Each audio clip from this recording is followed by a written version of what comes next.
much to say. We got a podcast to make.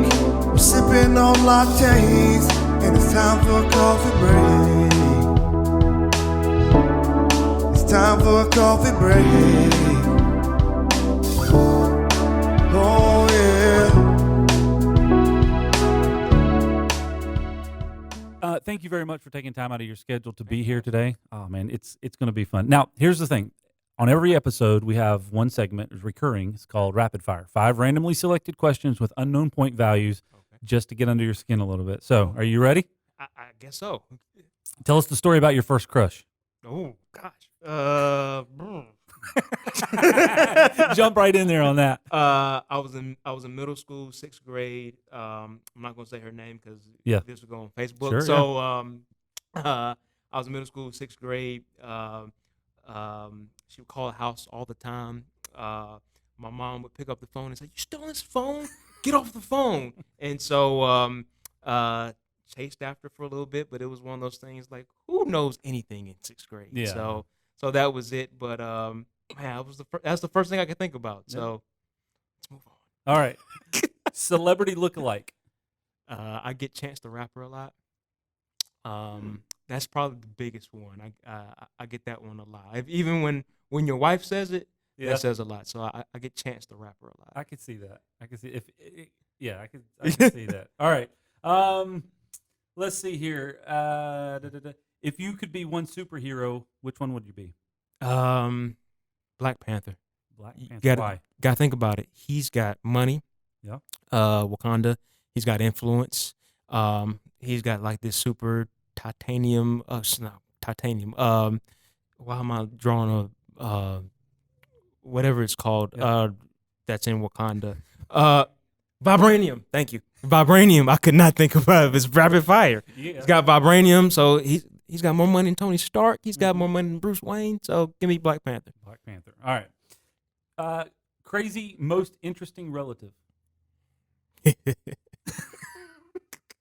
For the podcast sake, gosh, most interesting relative. Not by blood, but I think my brother's pretty cool. Okay. I used to play in the NFL for a little while. Played for the Panthers, played for the Ravens. Oh, wow. Worked for him with the foundation. So my brother Smitty, I'd say he's pretty interesting. So I'll roll with that one. There you go. Okay. And then that last one, what is one strange fact that you happen to know? A weird fact. One strange fact? Yeah. Oh, gosh. Strange fact that I know. I can probably, for a while, I could run off all the winners of the past NBA Finals per year. I've probably gotten a little rusty from that before, and because I used to work in the NBA, I would have to look through media guides. So I used to have a running list of, if you asked me, who won the NBA Finals in, 1992, I'd be able to tell you clearly that's the Chicago Bulls. Yeah. But so I used to be pretty good with that. But if you ask me now, I might be a little bit rusty. Oh, okay. Well, that's cool. All right. So that's all 5 questions. You passed a score of 743. Oh wow! It's not too shabby. That's a decent credit score. Yeah, that's cool. Well, so let's kind of jump into the conversation. Yeah. So we've come to this table together based off of one of our mutual connections, Aaron Beaver, who you worked with at a church in the production department, and now we're kind of sitting here at this conversation. And one of the reasons that he wanted to get you in here today is because he said, you're such a very interesting guy that's in a lot of things. Yeah. And one of the interesting things about you that he brought to the table was that you're big on getting other people involved, getting people in the community involved in whatever it is that you're a part of. So I want to kind of dive into that. So I've done some Google research on you because that's always where you start, right? So you Google your name and a lot of interesting stuff comes up. Yeah. Most everything good. Yeah. I found out a little bit that you already kind of alluded to it. You worked in the NBA, so you've done a lot of kind of media relations type stuff. Yeah. So let's talk a little bit about just kind of your background and how you got involved in that, because that's not something that you just fall into overnight, I would imagine. Yeah. So for me, I spent a good part of my career working in media relations, public relations, communications, whatever you want to call it. And I really just kind of, I don't want to say fell into it because I believe everything happens for a specific reason. So I don't want to say I fell into it, but I really had to evaluate myself. once I got to college and figure out what exactly do I want to do with my life and my skill sets. And I went to college based on taking up a major that a lot of people said they think I'd be good at, and not necessarily what I wanted to do. Sure. And so I went to college with a computer science undergrad. Sure. Excuse me, with trying to go after a degree in computer science. And so I did that because, this is, I started high school in 1999. Yeah. I graduated in 2003. And so you're right on the boom of technology, right before internet, before there's social media, internet stuff. And that's what everyone told me I should do. Yeah. And so in high school, I took a computer engineering class. I did really well at it. But when I got to college, I had to take calculus. I had to take statistics. And I'm not a math person by any means. And so I took these classes and I struggled. I struggled my way through it. I failed both of those classes and had to look at myself and say, okay, what exactly do I want to do with my life? And so when I went back and just kind of always like to basically recalibrate myself every now and then and look back and say, what do I need to do? What do I need to tweak? So when I look back, I started thinking about what am I good at? I've always been a great communicator, whether it's talking, even though I didn't always like to do it, or whether it was writing. I was always a great writer, and I enjoyed it. And so when I look back, I was like, man, I'm really good at those things. And even my senior year in high school, I took a journalism class. And because I was an athlete, my professor or my teacher at that time made me the sports editor of the paper. Naturally. I had no idea what I was doing. But at the end of that class, she said, you really need to think about taking journalism as a major. And I'm like, no way, lady. Like, computer science is where it's at. Yeah. Clearly, you're behind. Yeah. Right. And so, but then when I look back and I started reevaluating myself, I remembered those times when people, reiterated or showed me. And so I started doing my research about communications, journalism, finding out that was a major. And, I stumbled across public relations. And I thought it was a cool mix of marketing and writing and communicating. And so I just kind of went forward in doing that. And so I took this, and I can tell this story because it's somewhat relevant. I took this course, PR Principles, and I had this amazing professor. His name was Dr. Freitag, and gave me this assignment to talk about what I think PR is. I write this paper. I get a 97, and I look at this guy, and I'm like, you gave me the wrong paper. Yeah. I was like, there's no way that this was mine. He said, no, I think you have a great career in this business just based off of this paper. And he said, I'll help guide you. And I probably went back to his office maybe 3 or 4 times, and he just kind of got me started on where I am today. Sure. And so not too long after that, it was time for me to do an internship. And through some connections with UNC Charlotte, I ended up landing with the Charlotte BobCats. And I did an internship with them.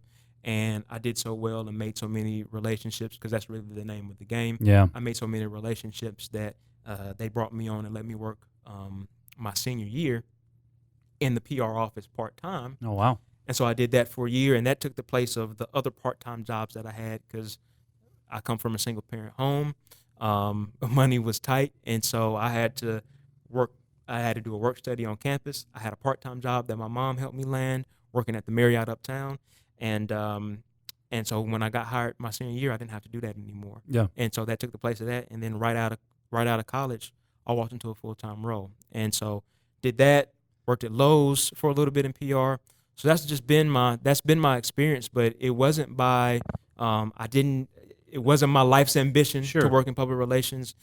It wasn't what I ever thought I'd be doing. And even what I do today isn't what I thought I'd be doing. But at the same time, I think everything happens for a reason. And then when you go back and you recalibrate and you look back, you're able to say, oh, well, that's why I have that skill set. Yeah. Well, that's why that happened to me. Well, that's why all these things kind of rolled out in sequence. And so I shouldn't say it's by happenstance, but I think it's definitely by order. So you took one of my favorite questions is, did you ever think you would be at this point in your life right now? And you've already answered that question. But here, based off of everything you just said, I think one of the interesting things in business as a whole, and so you talk about an organization like the Charlotte BobCats, like Lowe's, whatever, PR, the ability to take something that is, I guess, maybe complicated and drive it down to where people can easily understand it and grasp that. Yeah. Why do you think that is something that's a skill set that you have been able to hone, that you've gotten better at? And it sounds like from the story that you just told, that's been a natural thing for you. It's naturally been an easy thing for you to take something and turn it into something that people can digest. I think it's because I think very rarely do people nowadays do exactly what I just said. Like very rarely do people say, hey, here are my skill sets and let me research something that I know that I can be well at and apply what I've been blessed with to making it a career. This isn't exactly what you asked me, but when I think about it, there's so many people who are miserable in what they do, right? Yeah. And I can relate because I've been at that point myself, right? Sure. Where you're in a job where you either feel like it's dead end or you feel like you're not being used. But for me, it's always, risk versus reward. I have to make sure that I'm going to get a reward at the end of the day. And so I've always made a pact to myself that I want to be able to use my skill set in whatever I'm doing. So I just take it a level up when you ask me that question, is to where I would always make sure I'm maximizing my skill sets. And I think a lot of people don't do that. I really do. I think a lot of people probably did what I did. Like I want to go after what I think is going to be the most profitable and not what my passion is. Yeah. And I think in order to have success, you have to intersect your passion with what you're good at. And if those two things don't align, somehow and another, misery will find its seat at the table if you're not really doing both of those things. So that's just, for me, that's what I've always wanted to do. In an earlier episode of a podcast, we had Alex, who's one of the co-founders of 2U Laundry, on the podcast. Okay. He had a very similar type story of, I went to the school because this was kind of the family business, and I'm pretty sure it was a doctor. But once he got into it, he found a complete different passion for entrepreneurship and building business processes. And it is very interesting with the path that you originally start with versus where you end up landing can always be different. But I think it is an interesting and unique skill of having the ability to take that complicated information and convert it over to something that people can digest. That's just part of it's something that not a lot of people have. Right. Donald Miller with StoryBrand, if you're familiar with that, he talks a lot about when you get into talking with somebody at a level 10, which is your expertise, and they're making decisions based off of a level 1. Right. How can you translate that down to closer to their ability to grasp and apply what you're saying? And that's all into what you're talking about from a communication standpoint. So you worked with the Bobcats, you worked with Lowe's. You're in completely different roles now, and I don't want to jump too far into the story, but your current role is an executive director with the Steve Smith Foundation and as an entrepreneur starting your own business. How did you move into those positions? I would imagine there were people that you've met along these paths that have been beneficial and influential in that. But how did that work? So a couple things come to mind. Just like I said before, the key to all of this stuff has been relationships. And so not too long after I was with Lowe's, I was with Dick's Sporting Goods. And when I was working with Dick's Sporting Goods, I was like a regional marketing manager, basically. And so in that role, I had to deal with a lot of people, right? Different relationships, whether it's minor league teams, whether it's running Dick's Sporting Goods Foundation, doing some activating out of that. I was just always coming in contact with people. And so I ended up meeting a person who is basically mutual friends between myself and Steve Smith. And so we're talking, we're dialoguing. And so somehow we got on the fact of just basically chasing your dreams, right? That we're kind of talking about. And so we got on the fact of chasing dreams. And I was like, I've worked on the team side. I've worked for a corporation. I was working for sports marketing with Lowe's and was working in marketing for Dick's Sporting Goods. So I've always kind of been in this niche of, sports and community outreach. And I wanted to figure out how to fuse the two. And so for me, I was like, I really think it'd be cool if I ran an athletes foundation. Sure. And I was telling Jeff, it's got to be the right athlete though, because I've got my own morals, I got my own values, and I want to make sure they're aligned. And I got to make sure that a guy's aligned with me, and I'm aligned with that same guy. So he said, man, you should hit up Steve Smith. And I'm like, okay. Can I interrupt you real quick because you just said something that is very interesting to me. I, up until this conversation, did not know that there was a role for somebody to operate an athletes foundation. Yeah. How do you come aware of something like that? Is that just because of the roles you were in? That's what you were dealing with? It's relationships, and then it goes back to, and we had this conversation a little bit before we started recording. It also comes down to, and it's a totally unrelated thought, but sometimes opportunities are created for you. Opportunities aren't always funded. opportunities aren't always. You don't just write a check and then expect an opportunity to happen. Sometimes it's created, right? Sure. And so for me, this was not a role that was open. It wasn't on. You It wasn't on Monster. It wasn't on Indeed. Like I didn't go and fill out an application. Sure. Like it was literally. I talked to Jeff. Jeff talked to Steve. Steve said, "Wait a minute. There's something there." Yeah. And it took a while. It took a year for this all to happen and for the process to happen. But this was created, Yeah. right? And so that's what happens. And so you asked me about how that happened, or being an entrepreneur. I created that. Yeah. I literally had what I feel like something, basically dropped into my head, or a thought, and like, man, I got an opportunity to create for other people while also creating for clients or whatever. And so that's where I came up with Creators Collab, which is my content development company that I started this year.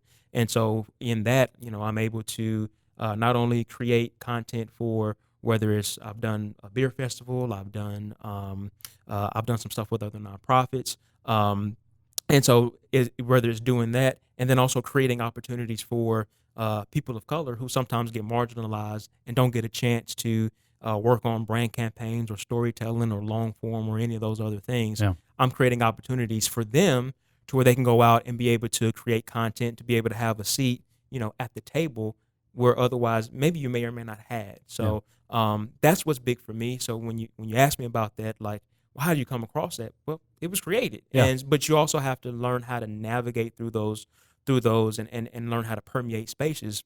And that's what I was able to do. So really it just comes from relationships. And I think so often we forget the value of a relationship. Yeah. We're in a social media age where things sometimes are very transactional, but I think you have to learn, the value of a relationship. And for me, the value of relationships in every single part of my life, whether it's going from an internship to working full time with the Bobcats, to having to make a transition and go into corporate America, to transitioning out and going to nonprofit, to also, being an entrepreneur, every single part, there's been some sort of relationship. And so I think that to me is the secret sauce. And I think people sometimes lose sight of that, to where how powerful a relationship can be. So one of our favorite conversations that we've been having around here a lot lately is consistency. How much do you apply consistency to building relationships? How do you see those things connecting?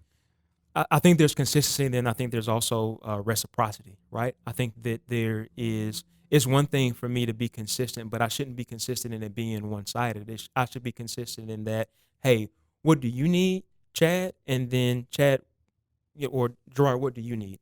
To me, a relationship, there should be some duality. There should be some reciprocity. There should be something to where I scratch my back, you scratch, I scratch your back, you scratch mine. So I think that you should be consistent in pouring into that relationship, but never should you be consistent in always gaining or always having your hand out. And I think that's where some people trip up, because a lot of times it can be, and I know for a fact that sometimes relationships can be transactional. Yeah. And I think that's one of the things personally I can't stand, because I don't want to feel like you always are coming at me because of what I can get you to. Now of course there's you should want to help leapfrog people, right? I think that's also a great portion of relationships, to where I may not be your right resource, but hopefully I can help you get to the right resource. But I think a lot of times people are always in it for what's them. So there has to be duality in a relationship as well. So I think you should be consistent across all of that, but just never being consistent in what can you do for me. Sure. So one of the things that, doing some research on you, it seemed like it was a theme in a lot of the articles, which, congratulations, by the way, there's a lot of articles that have been written about you over Whether that's good or bad, or because it depends on the article. All the ones that I've read seem to be good, but a lot of it was consistent in the fact that you were involved in different areas of organizations that were developing community events, finding ways to make whatever that organization that you were a part of relevant and involve people in the community. Right. Now, you've talked about creating opportunities. You've talked about how those relationships can develop and things are created out of that. Why do you have a passion for community and community involvement? So that's a great question, and it's one that I don't mind answering. And for me, it's because I know the other side. It is because I grew up in Lexington, North Carolina, so it's about 45 minutes north of Charlotte, right outside Winston-Salem. And to be honest, I didn't grow up with much. You know, the older I get, the more I look back and I'm like, man, we really didn't have anything. And so it was me, my mom, my grandmother, my aunt, and my cousin, 5 of us when we started out in a 3-bedroom apartment. So what does that mean? Someone's doubling up. Yeah. And so I slept in the bed with my mom until I was 13. That's when I finally got my own bed. Yeah. And so we moved out of the club apartments, which is a local project in Lexington. We moved from there when I was maybe 9 years old to a larger house, but it was also still around the corner from a liquor house, right? Still not too far from, where some crack houses, dope houses or whatever. And so so I know the other side. I know the feeling of being on the other side. I know that I had to be in a YMCA after school program. I know that I had to be the recipient of government assistance at times. And so for me, where I think I have success, where I think, the Steve Smith Foundation has success is because we're always thinking about people who are on the other side, right? And I think that's sometimes where, I think sometimes people fall short because they're looking at, well, what's going to be the gain? Yeah. How many followers are we gonna add or gain from something? Is this going to be in our social responsibility report? And for me, I could care less because I want to make sure that I'm impacting someone. I want to impact the next Gerard, because someone did that for me. I think about, when I was with the Bobcats, I had this guy, his name's BJ Evans, great mentor of mine. He took me under his wing. He's another African American that understood, opportunities are slim oftentimes. And so took me under his wing. Had he not created an opportunity for me, I wouldn't be where I'm at. Or even before then, when I've had coaches pour into me, or I've had, other male mentors or other family members or whatever, I can look back on a lot of different things, but it all comes back to people help create opportunities for me. So I need to do the same thing. And so for me, I always, I had another mentor of mine I had breakfast with yesterday, and he said, as long as you continue to have your hand open and willing to always extend and always be willing to give, then more things will fall into your hand and you'll be able to help other people. So I try to keep that mentality. He opened my eyes to that. So I try to keep that mentality of I'm always trying to help. I'm always trying to mentor someone or give opportunity or talk with someone or do something like this to where someone can just hear that and they don't, or hear my story and get inspired by it. So that's always been my thing. It's never been about, the places that I've gone or who I hang out with or, what I'm able to do. It's always about who's the next, right? Who's the next Gerard? Who's the next, person that I can help. And so that's just really how I come about. That's how I go about it. And for me, that's probably never going to change. Yeah.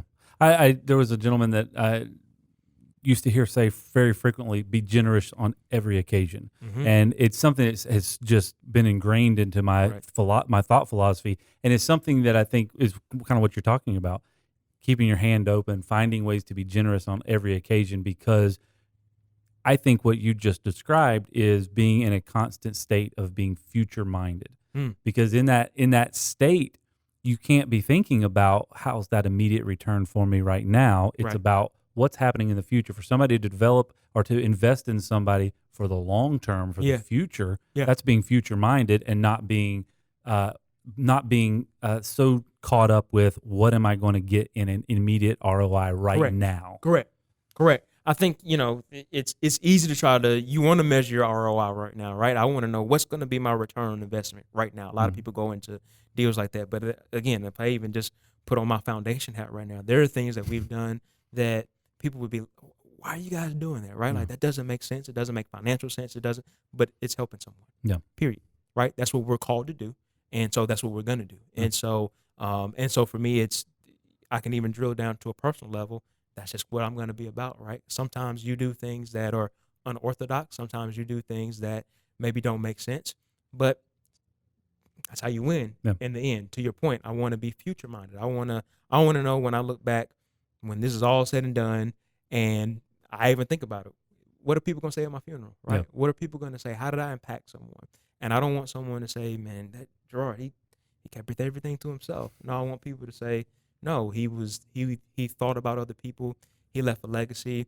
His kids now are standing on his shoulders, and they're going to be able to continue what he started. And so I think about all that stuff, and I could really care less sometimes about the short term of course, I don't want to disrupt the short term and disrupt a legacy or disrupt anything I'm building. But I'm also, I have to think about this long term because I'm in it for the long term. Sure. Yeah. It's the long-term commitment. In an article that was written about you back in, I think it was 2015. Man, you're doing like massive research. Well, dude. I mean, you gotta, Man, are you the podcast host or you my PO? the concept was balancing persistence and patience. Yeah. Do you remember that article? Oh, yeah. Okay. So dive into that a little bit because persistence and patience, they conflict a little bit. It can be contradictory. How do you process both of those things simultaneously? That's a great question, and I'll answer it in two ways. First off, the persistent point. I tell a lot of people when I've either spoken or whether I'm mentoring someone, I have never been the guy who passes the scouting report, right? Like I don't have all the metrics. Mm-hmm. I wasn't a straight A student. I was a good student. I wasn't a great student. I was a good athlete. I wasn't a great athlete.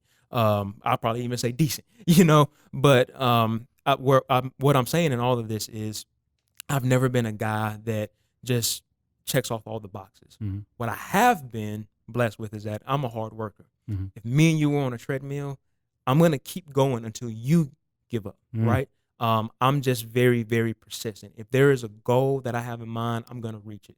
If I have to stay up late and bang out emails until 1 o'clock, well, that's just what I'm going to do. If I need to go from here to there and there to here, and I need to be in 5 places throughout the day, then that's just what I'm going to have to do.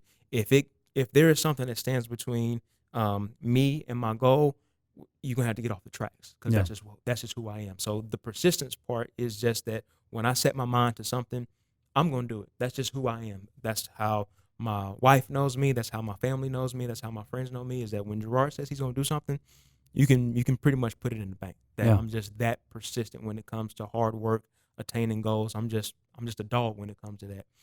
But the patience part is where it's difficult, right? Mm-hmm. Because at the same time, we all want what we want when we want it, right? Sure. We're the microwave generation. I'm a millennial. I might be an older millennial, but I'm probably still a millennial. I'm 34. So, just because of our generation, we want something when we want it, right? Mm-hmm. But the flip side of that is we want it in our timing. And what I've had to learn over time is that things don't happen in my timing. Mm-hmm. Things happen in the timing that they need to happen within. And so it's definitely a delicate balance.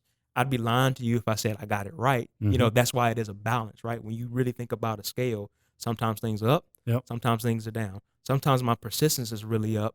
Sometimes my patience is really up. Sometimes I struggle between the both of them, but it really is trying to make a balance of those things. And so, again, do I have the recipe down? I don't, but I do know that you have to have both of those things within your life because if you work really hard and you don't have patience, well, you're just going to get frustrated, right? Yeah. But if you have a lot of patience and you don't work hard, you're going to be stuck. Yeah. So sometimes it's pick your poison, but it's also, that's just kind of been my life that I'm very persistent. I am, if there's a goal, I'm going to bust my behind until I reach that goal. So yeah, I mean, I don't have a surefire system, and I hate to disappoint if you were looking for the exact answer or you were looking for a roadmap, but it's definitely a balance, right? It's definitely a balance. So I was listening to a podcast the other day, and it was the author of The War of Art, and I can't remember the guy's name, but he was talking about the difference between being an amateur and a professional, mm-hmm. and the mindset associated with both. And an amateur or a hobbyist is one that when it gets tough, mm-hmm. they give up. And a professional is one that has implemented structure, guidelines, and expectations that you hold yourself accountable to because nobody else is. Right. And what you just described is that when the going gets tough, when you're trying to compete against somebody else, that you have the persistence to continue to push yourself through that. If it requires you staying up till early morning hours to do mm-hmm. something, travel on crazy paths to get there, that's what you're going to do because you're holding yourself accountable to that, not waiting on somebody else to tell you what to do. Yeah. I remember when I first started doing my internship, I had people say, because my internship was unpaid, but I was still working, 40 hours, 50 hours sometimes a week. And people were like, man, why are you doing that? And even when I went and spoke not too long ago, I had a speaking engagement at Johnson and Wales, and so I asked these high school kids. I said, how many of y'all would do a job and you didn't get paid? You worked that many hours, and nobody raised their hand. But then I said, how many people would love to be the head of marketing for the Charlotte Hornets? And everyone raised their hand. Mm-hmm. And I know those are kids, but I can tell you adults that are the same exact way that don't want to put in the work, or when it is time to put in the work, when they hit an adversity, that they're ready to quit. Mm-hmm. And you could be right on the brink of about to attain it, and then you're ready to quit, Yeah. or you don't want to put in the sweat equity that a lot of people do. And I think, a lot of times I hear, people were like, man, gee, you got it made, or people think that, hey, Gerard, I'd love to be in your position, but you haven't seen all the other stuff, right? You haven't seen when I do stay up late at night, or when I sacrifice time with my family, or I sacrifice time with my kids, that, you just see the culmination of it. You see the pretty stuff, you see the stuff that's on social media or in an article, whatever, but you don't see the behind the scenes stuff, the blood, the sweat, the tears that don't go into it. So I think so many people have this image of hard work.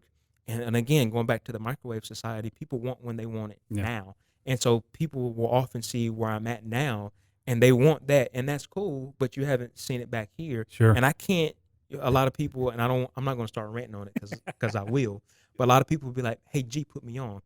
Man, that'll grind my gears, because you haven't been with me when I started back here. You haven't been with me when I was working for free, or I did a project for free, or, I was working part-time for the foundation and still working full-time in other roles and having to balance the equivalent of 2 full-time jobs at one time. Well, you didn't see that part, right? Mm-hmm. But you just see the part that I'm in now. And so I struggle with that sometimes, because people don't want to put in the hard work.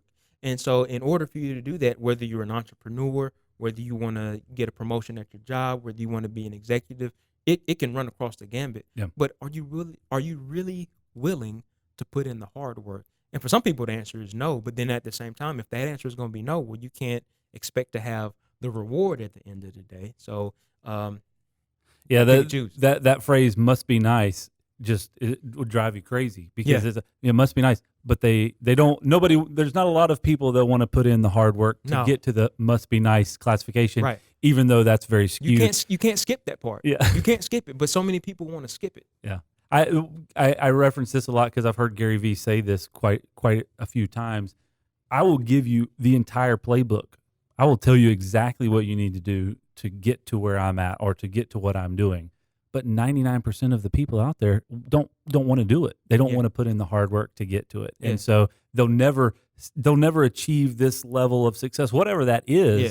They're never going to do it because they don't want to put in the hard work to get to it. Yeah. Or I can give you the advice. Like I may not be able to give you the playbook, because what worked for me may not work for you either. So I don't even know about the playbook, but I can at least give you advice on to, hey, here's what I do. Here's maybe what I wouldn't do. But at the same time, I can't, I'd rather, it goes back to the whole, I'd rather show you how to fish. I can't fish for you, though. Yeah. So I want to jump into this conversation, because we alluded to it quickly when we were getting coffee before we came over here, about kind of the concept of having a seat at a table, and being an influence when sometimes it requires you to have some other experience to get you to that table, but that experience gets you the credibility to have the conversations with other people. I know that's one of the things that you have mentioned multiple times in different areas. So talk to us a little bit about what that means and how you've seen that to be applicable in what you're doing on a daily basis. Yeah. So having a seat at the table is really just kind of in my DNA. It's like you've mentioned, I reference it a lot, and it's big for me because as I've gone through my career, as I've gone through these different stops on the way, I've been blessed to where I do have a seat at the table, right? There have been places that I'm able to go based on my hard work, based on what I've been able to do, that I get a chance to sit at the table, whether it's in different board meetings, whether it's with different brands, whether it's been whatever the case may be. I've been able to have seats at the table because I've put in that hard work again. But what I'm really big on is, how do I bring people with me, right? Mm-hmm. Or how do I create a whole new table, right? Yeah. And so for me, that's really what I'm big about. I want to be able to give opportunities to people, or create opportunities for people, because it happened for me. And the reason why that's important for me is I don't always feel like folks who look like me often represented sometimes. You look at a case, we were talking a little bit before. You look at a case like H&M when they had the kid with a monkey, shirt Sure. or whatever. And what would have happened if they would have had a person of color at that table, right? What if someone would have been, and maybe they were there, I don't know, but what would have happened if you would have had maybe different people that are at that table? And so for me, that's a small example, Yeah. but it's really big to where I want to be able to give opportunity. So that's really, from an entrepreneur standpoint, that's why I created Creators Collaborative, which is like I said, my content messaging group. And so really where that came from is, again, I'm able to have some of these conversations and really use my skill set, which, to what you've mentioned before, has been in PR, has been in media, broadcast, what have you. I've always kind of been in that realm. So how do I take my skill set and then take my influence and be able to help other people? So what I pretty much do whenever I'm developing content, whether it's social media content or videography or photography or whatever it is, I'm always looking to try to get freelancers of color, creators of color, to where oftentimes we may be marginalized to only doing weddings or rap videos or things that maybe don't showcase the full gambit of your talents and your skill sets. Well, now I'm able to, because of the relationships that I built over the course of time, when I know that people have certain needs or I hear about that, I can bring people with me. And so that's really what's big for me, because that's how you create change. A lot of people think that opportunity is funded. I really don't think that, right? Like, there's so many companies that are out here in Charlotte now. Charlotte is ranked 50 out of 50 in upward social mobility. What does that mean? Well, it means that if you're born poor in Charlotte, you're more than likely to stay poor in Charlotte. And so out of 50 major cities, Charlotte is dead last, right? And so, well, what does that mean? It means that, well, people need opportunities, right? And I'm not relating my creators to that, but what I'm saying is, in order to invoke change in anything that you're doing, you have to create opportunity. You can't just hand it out. You can't just give it. It has to be created. Even if I drop $25,000 on a nonprofit, that doesn't mean all of a sudden that they're winning. It just means that they got more money. I don't know what they're going to do with it. Sure. But if I know that I can, in my own circle of influence, if I know that I can create an opportunity for someone, then that's how you're able to create change. So that's why that's so big for me, is, again, someone did that for me in some instance, in something. Even I think back, I remember getting this scholarship called Project Potential, and it was awarded back in Lexington to kids who were at risk, whether they didn't have both parents in the home or whether they were living, a little bit under the poverty line, whatever. I got one of these scholarships. It wasn't a huge scholarship, but guess what it did? It offset the cost of books for me when money was already slim. And so that little bit helps, right? So it's always about, how do you create opportunities? But that scholarship was created by someone who said, you know what, I can make a difference and give a little bit of money to someone who probably needs it. And even in that little thing, whoever thought, and I have no idea who thought that, but whoever thought of that, well, they can create an opportunity for me, which in turn now is coming around full circle to where I can help create opportunities for other people. So that's the roundabout way of it. But for me, that's my DNA, is that I want to create spaces for other people.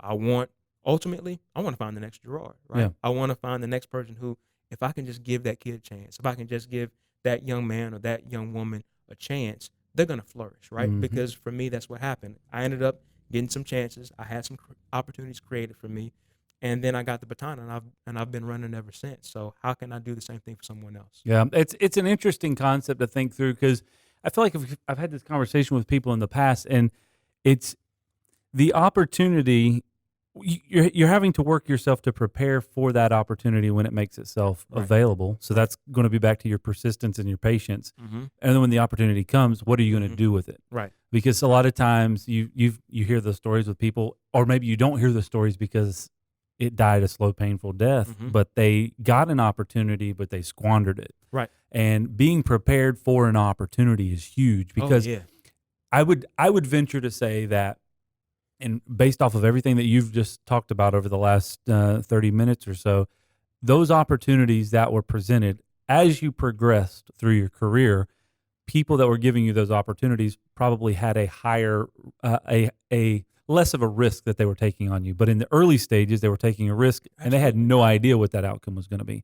And you proved yourself a little more and a little more every single time. That took you to that next opportunity. Absolutely. But had you never been prepared for it or not working yourself for that, then what's the end result? We're not sitting here having this conversation because there's no point in it, right? Right. You got to be able to deliver, and being transparent, I think, is 3 times harder when you are a person of color, because all those things aren't always given to us, quite frankly. So, you have to work 3 times harder. Like when I talk to some of the kids that I mentor or I go out here and speak, I'm always telling them, you got to work 5 times as hard, because for right, wrong, or indifferent, sometimes when your last name is Levine, or if your last name is Belk, or if your last name is, whatever, sometimes it's given to you.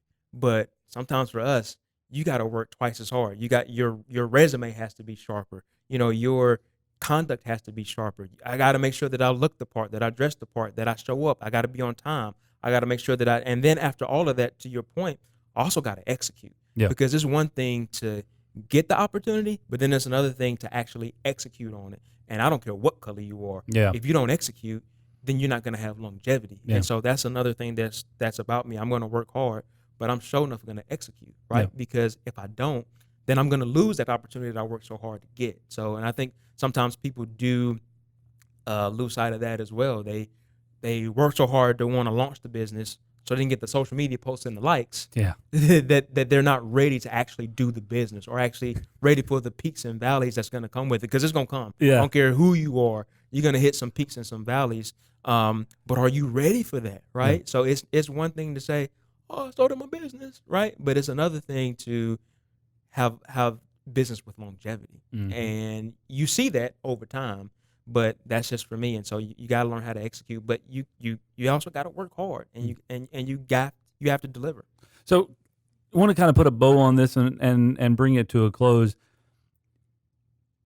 If you were to give a piece of advice to anybody listening, you're talking to small business owners, leaders, really a lot of different people, but you're talking to those people. What is the advice that you're giving? What is the thing that you would say, hey, if you can kind of keep this in mind, this is going to be very beneficial, or it will help you in the long run? I remember I was at some panel, and someone said something that I thought was profound. It was simple, but I thought it was profound. And he said, bloom where you're planted. And for me, that means wherever that this journey takes me, I'm going to make the most of it, right? I never thought that I'd be, running a foundation or being a business owner. For me, it was not obtainable for a long time. When I looked around my surroundings, I didn't think that I was going to do that. I thought maybe I'd, get a job in a furniture factory, or when I was in high school, I was working at Balo. I was bagging groceries. I thought, all right, maybe I might be a GM one day. Yeah. And that was, for me, that was success, because that's all I saw around me. But now, like, what's really cool, I was having this conversation with my wife and with my mentor the other day. What is now the thing that I used to aspire for, like for my kids, is their floor, which is really cool. So now my ceiling is now their floor. That's where they're starting. So I think that's really cool. But it's only because I've bloomed wherever I've been planted, right? Whether I've been planted in the NBA, all right, I bloomed. I was in corporate America for a little while, I bloomed. Working in a nonprofit now, I bloomed. Being an entrepreneur, I'm blooming, right? Yeah. And so, but I also can't make sure that I'm just getting stagnant and I'm okay with that. So I have to continue to do it. But wherever you're planted, you bloom. And so that's the first thing I can think of when you ask me for advice to give someone. Just bloom where you're planted. I think a lot of times people might get in a job and they're frustrated with it. There's a reason why you're there, right? There's got to be some sort of reason. Either you're getting something that's going to prepare you, you're going to acquire some sort of skill, you're going to meet someone. Like, there's always a reason of why you're at a place. If you just bloom, though, you'll get something out of it, but so many times we want to leave before we've bloomed, right? You want to leave before I'm no horticulturalist, I'm no specialist or whatever, but you leave before the seeds have been planted, before they fully bloomed, before osmosis or any of that stuff happens. Like you basically you move before it's supposed to happen. If you just bloom where you're planted, you'll be fine. So I just think about that in any aspect of my life. I've always just bloomed where I've planted. So I try to make the most of it out of every situation.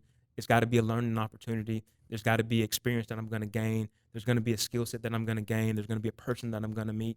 And for the most part, that's always happened, right? So you just have to look at it on the bright side, fix your focus, all that stuff, and you'll be good. Yeah, I like it. Shout out to former Bilo employees.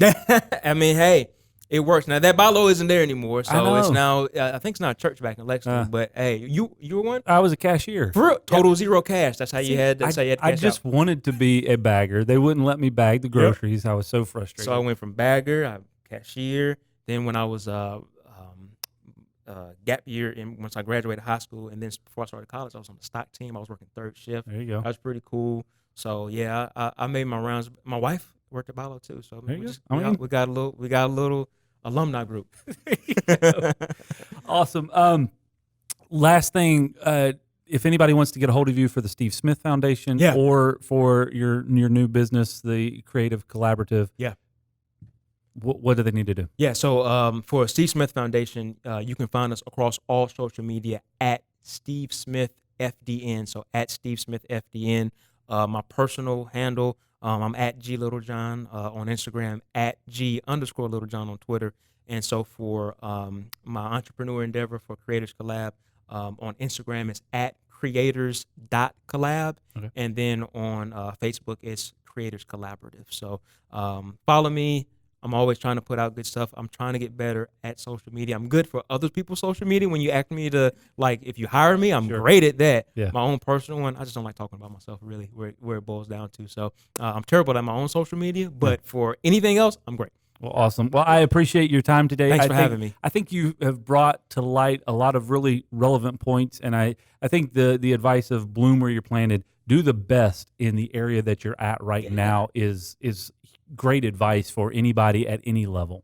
So that's awesome. Thanks for having me. This is great. Yeah. So if this is your first time watching or listening, we've got a slew of other episodes. We've got well over 50 or 60 episodes online and available. We invite you to subscribe. We have a new episode every Tuesday at 9 a.m. on all of the networks, Facebook, YouTube, and Periscope, Twitter for whatever reason left me. And then you can get us on any of the podcast networks. You can subscribe there. If you're listening on iTunes, give us 5-star rating and share this on social media if you would. And you can tag us at LOCDOCINC so other people can get great content like this and stories like we've shared today. So other than that, we'll see you next time on the Coffee Break Podcast.